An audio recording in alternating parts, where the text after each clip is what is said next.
Hapo tutafukuzwa. Wapi? Hapo mambo hawezi fanyia hapo. Hakuna watu wanalizo stand. Wao wakuje. Wewe Saimo. Hata amekuja. Nenda huko na kamera. Amekuja. Ndio Manyatta. Mwenye tulikuwa. Sitonge niko handheld. Eh? Naitwa kutoka Ngoja sisi na kuja. Chukua live.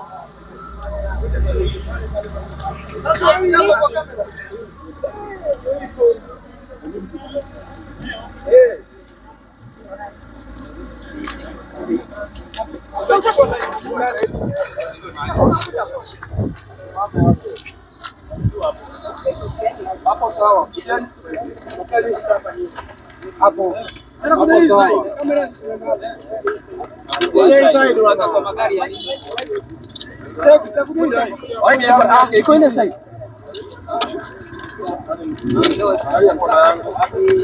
Nataka mtu wa GBC kunaingia. Manu. Oe, nani yako na guys? Shika hapo chini. Manu.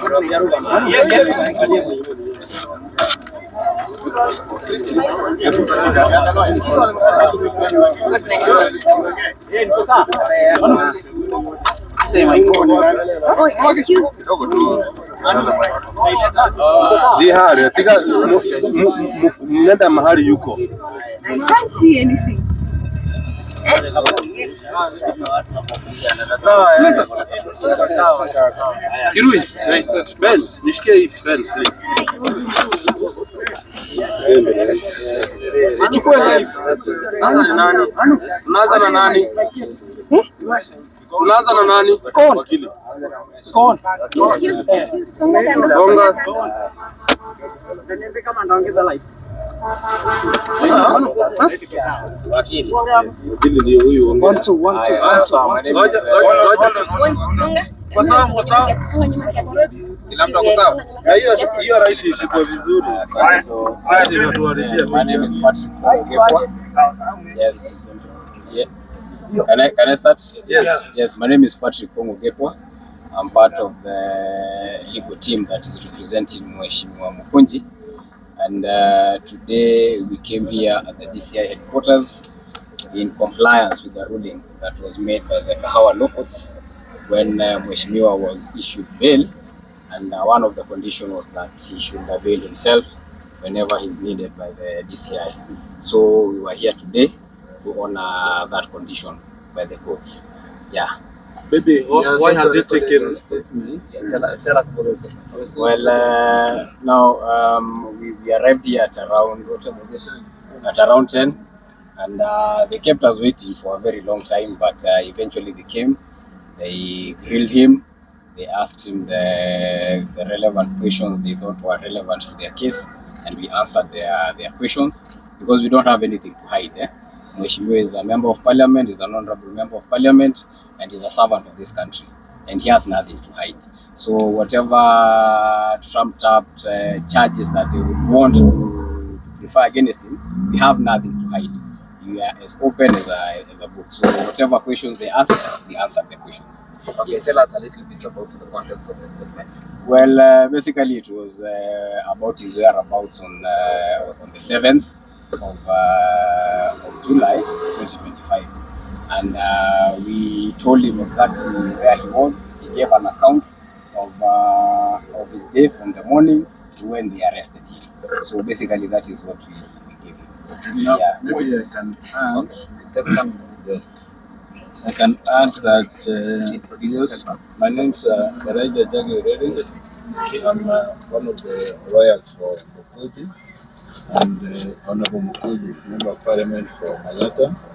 And among the questions, the issues they wanted clarified was the issue on 25th, just a small event which happened in Embu, and it was clarified quite well. We decided to help them with the investigation because, as my colleague has said, we didn't see any fear which a member of parliament should have in recording a statement. So we gave all the necessary help, guidance, and other than taking a lot of time with in the offices back and forth, I think Honorable Pages cooperated well with the investigators. And would this the last time you'll be someone here to come and record a statement? Thank you. Yes. It has taken you so long since 10 a.m. Till now. Apart from it, they just kept you waiting there before you get the statement. There was back and forth, consultations back and forth. Sometimes they put some questions to him, they go and consult, but we let them take their time because we don't want a member of parliament from Manyatta to always come to the DCI headquarters. So we advised him to be available today and to give them all the information they wanted so that he can be free to serve the people of Manyatta, Ebo County, and the country at large. Do you feel this is a political persecution? I would say that since the matter is in Kahawa Law Courts and there's still some action is supposed to go for mention on 24th. Let's not prejudice the outcome of the court process, but the MP here is not happy with the turn this event since it unfolded up to today. He is of the view that there may be other forces or ulterior motive other than enforcing the rule of law. And as a law-abiding citizen, we have cooperated fully on our part. But the rest we leave it to court and also to humanity. Sometimes we judge somebody and there's nothing to say at the moment, but in the fullness of time, the truth will always come out. Okay, maybe from the senator. Senator, you can add something. Kwanza mheshimiwa aseme kwanza. Is one Yes, Should I say first? Let them tell us. I think you are the one who is supposed to. let him say. Okay, thank you. Well, let me first say thank you to God for giving us life, for giving us a life that we are proud to live in. I also want to thank the lawyers that have handled my case since I was violently arrested on Thika Road. The battery of lawyers that we have had have done a fantastic job. I want to thank each and every one of them. Senior Counsel Kalonzo Musyoka, who came all the way to court in Kahawa. The senior lawyers that were with him, and I want to appreciate all of them. I also want to appreciate in a very special way the people of Embu County. It touched my heart that immediately my news of sort of abduction broke in Embu. Everybody was praying, calling me, reaching out to my friends, my colleagues, inquiring what is happening. And in a special way, I want to say thank you to the people of Embu for really calling out for my actually getting into court. And this is the reason why today I'm here and alive, because the people of Embu and all over the place, people really demanded for my production in the court. I want to thank my colleagues. Many of them have reached out. Many of them are shy to show up for the fear of reprimandment from government. But I want to appreciate the fact that many of them have reached out, telling me we are together in these matters. And I want to appreciate that that happened. I also want to clearly say that I was on Thika Road going about my business, and it is a time close to 40 police officers blocked my vehicle because it was difficult to pass through. And from there, a lot of things have happened. I don't want to comment because this is a matter in court. I don't want to be in problems with the court. And let me say that it is unfortunate that issues to do with demonstrations are actually being taken to a terror court in Kahawa, a court that is specially meant to be dealing with terrorists. And many of you have actually been asking why would somebody of good standing like Itonga Mukunji be called the same name with Osama bin Laden and Al-Shabaab. But it is not only about me. There are so many young people I've met in that court with the same charges. Some, and even one was a teenager below age of 18 years. I want to tell the state that this is very unfortunate. A court that is supposed to protect us from terror, we as the people of Kenya, cannot be a court that is listening to Kenyans as terrorists. And I'm calling upon the financiers of the court, who is mostly United Nation, to reprimand the president to not misuse a court that is meant to protect the people of East Africa. Even in the definition, a terrorist is a transnational criminal. And I have dreamt of many things, but I've never dreamt to share a name with Osama bin Laden. And we want to call upon our nation to be calm, the people of Embu to be calm. I am free. I am continuing, and I'm going to continue serving the people of Embu, the people of Kenya. And I also want to actually clearly say there is an attempt to actually make all of us fear. There is an attempt to go to even our supporters with cases that are not making sense. And let me say this, especially on my case, if you want to go about and to go after my supporters, be ready to go for everybody who is in Embu County. Because my support in Embu County cuts across. My arrest was already premeditated. The former Deputy President, Rigathi Gachagua, had mentioned about it.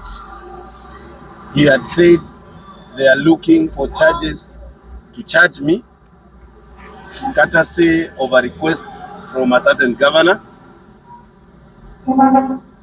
He even said that the request has been approved.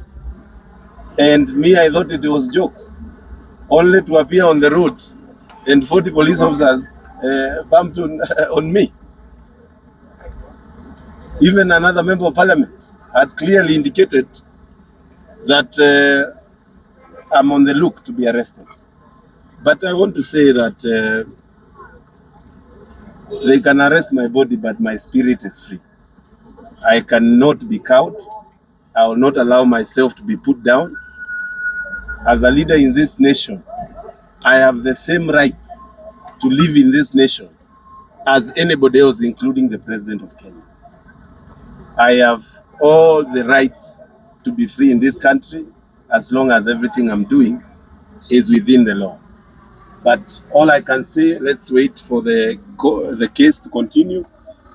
We are going to fight to the nail. I call upon the judiciary to do justice to the people of Kenya and ensure that no persecution beyond the normal line of justice happens.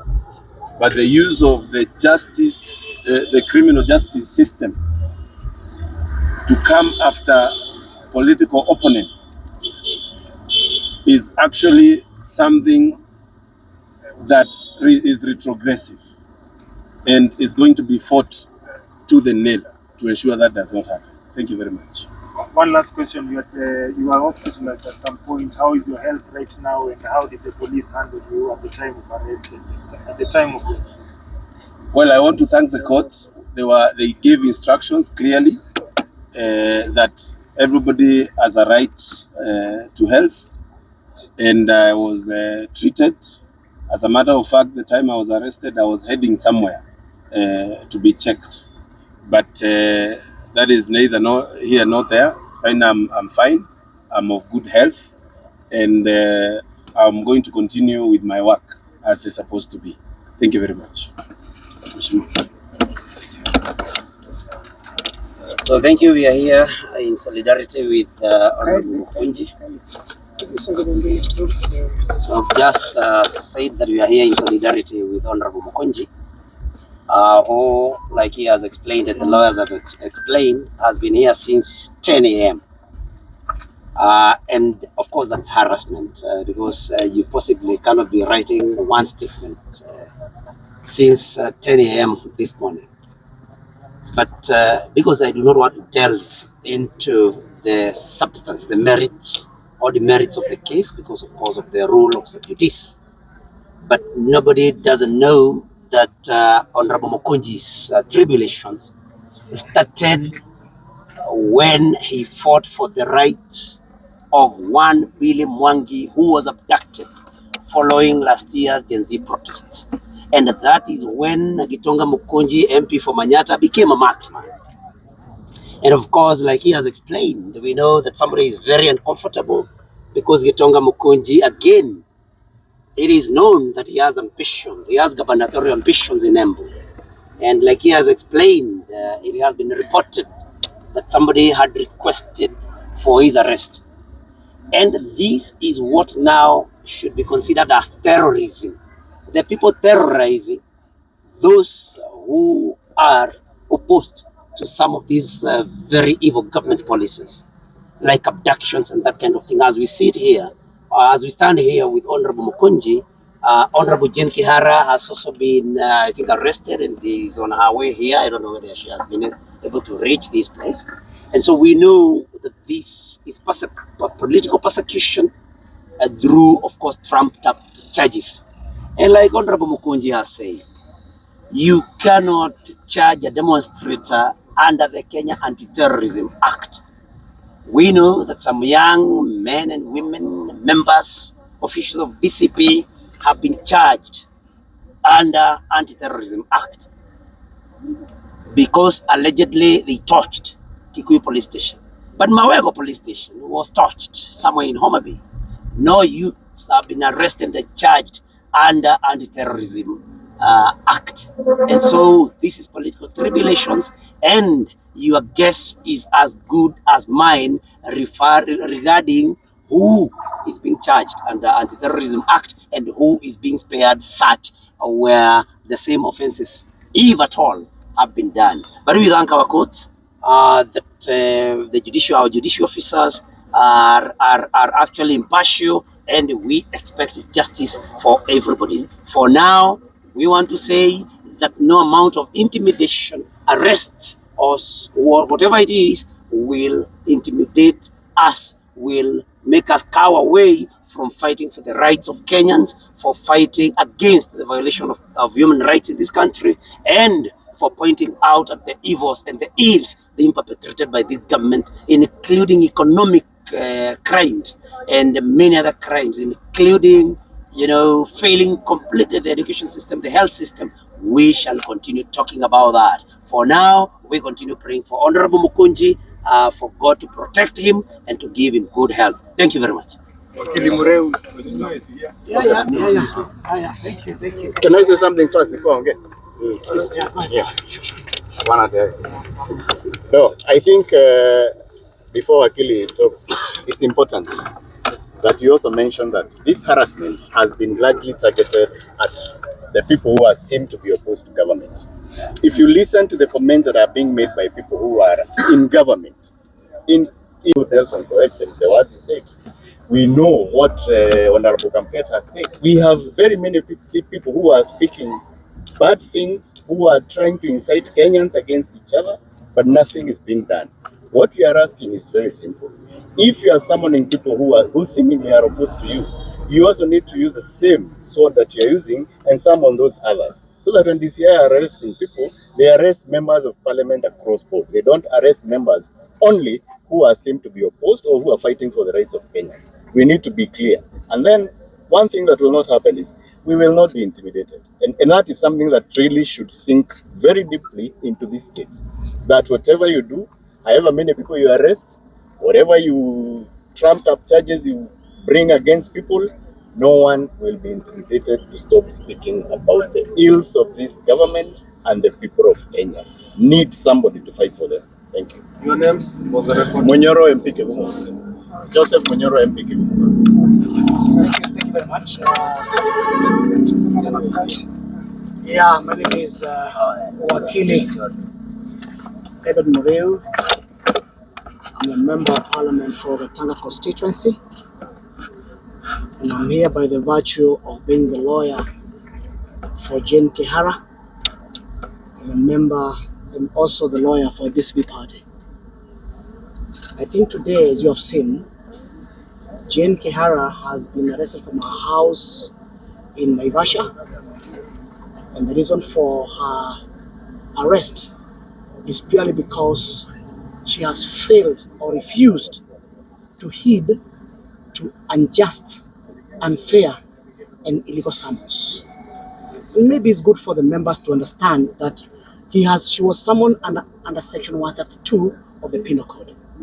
Section 132 of the Penal Code was declared unconstitutional, and this is very important that I read for members of the press to know that Section 132 of the Penal Code was declared unconstitutional by the High Court of Kenya in the case of Robert Alai versus Honorable Attorney General, petition number 174 of 2016.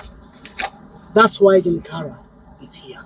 We wrote to the DCI and I told DCI, look, we are not ready to comply with an illegality.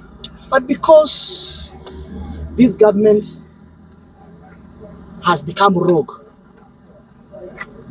has refused to rule by the law, by use the law of the jungle, that's why she's there. Nevertheless, my point is very simple. I have been a lawyer for UDA for many years. Even right now, I don't think I've been removed as Secretary in charge of Legal Affairs of UDA party. I'm the founding member.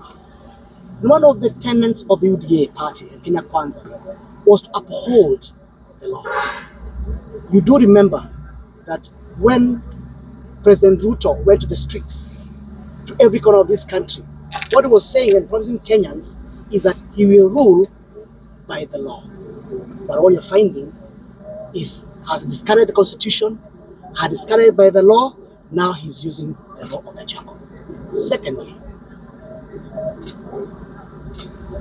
as you can see, the people who have got the history of this country, and in particular, the members of the Fourth Estate, you do appreciate that President William Ruto and Kenya Kwanza government, they are in power by the virtue of what you call political sympathy. The fact that they had issues with Uhuru, the issues that he was being persecuted, that's how he got into power. What I want to promise Kenyans is this.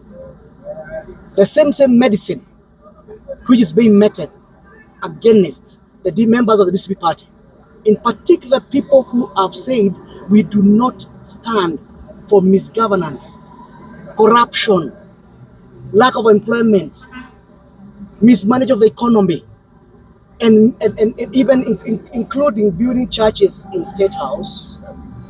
We have said very clearly we shall continue talking and telling our people, look, time has come and we shall continue fighting in court and wherever it is. Today, we have almost close to almost 200 Gen Zs who are already in court. with all manner of charges, including terrorism. And it's very important that I tell the country this.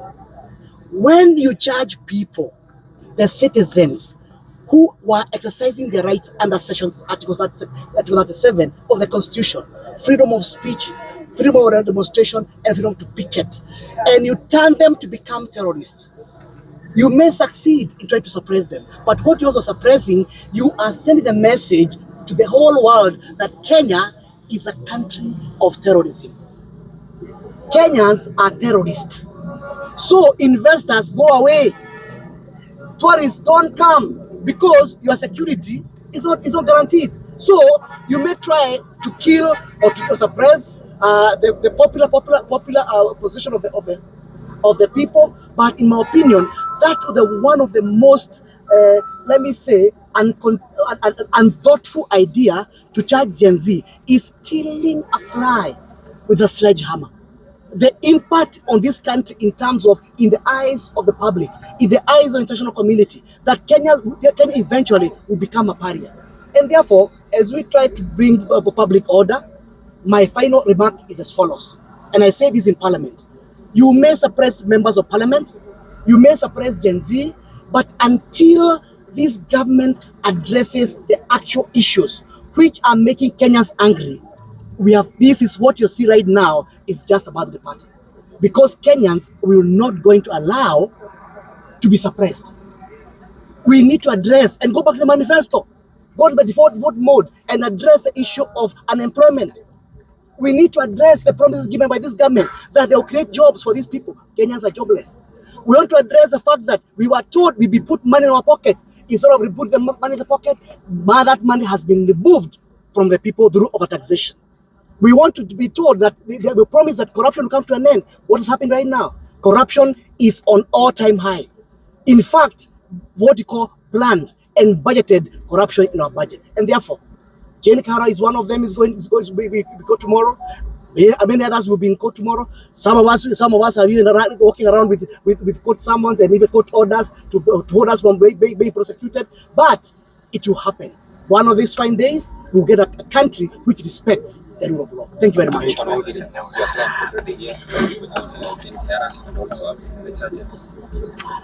As I say, I'm his lawyer, and one of the has been picked, and she's just right here.